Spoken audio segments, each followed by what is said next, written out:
Jadi sahabat-sahabat Al-Quran yang dikasihi Allah Subhanahu Wa Taala sekalian, mari kita lihat seketika perkongsian kita ataupun ulang kaji kita tentang tajwid. Kita nak menyambung lagi ulang kaji kita tentang ikhfa haqiqi.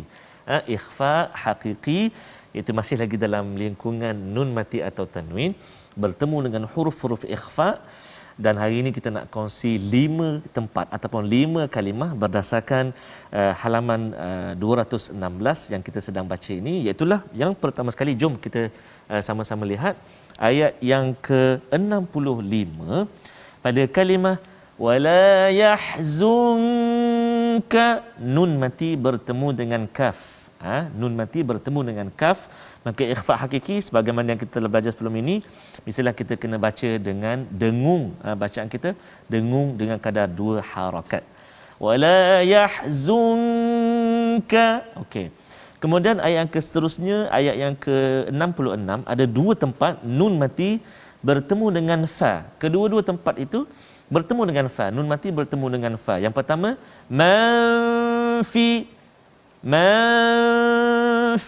dan yang kedua wa man fi, kan, man fis samawati wa man fil ardi. Ikhfa hakiki, itu contoh yang kedua.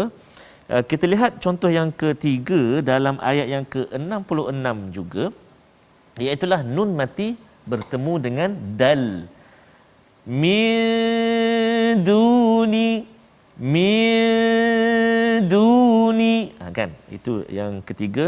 Contoh kita yang keempat dalam ayat yang ke-68, iaitulah pada kalimah in indakum, nun mati juga bertemu dengan dal. In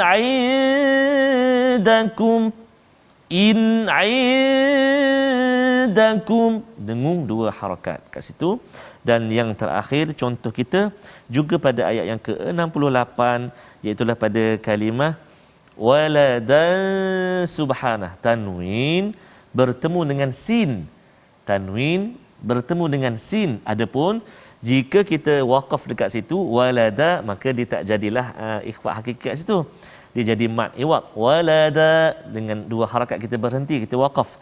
Tetapi kalau kita sambung bacaan kita, maka dekat situ dia berlaku tanwin bertemu dengan sin, iaitu ikhfa hakiki, dengung 2 harakat bacaan dia. Walada subhanah, sekali lagi walada subhanah. Okey, jadi itulah kelima-lima tempat kita kata ikhfa hakiki yang kita nak kongsikan dengan sahabat-sahabat Al-Quran yang dikasihi Allah SWT sekalian. Banyak sangat Ustaz Fazrul tempat ikhfa hakiki, izhar halqi yang kita jumpa setiap kali kita baca Al-Quran. Jadi eloklah kalau kita senantiasa ulang kaji. Betul.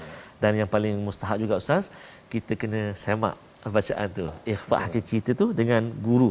Sebab kalau kita ingat lagi kita belajar sebelum ni, dia ada tingkatan dia. Ada tahap dia. Ada ikhfa, kadar ikhfa yang pertengahan, rendah, martabat dia a'la, paling jauh dan sebagainya. Jadi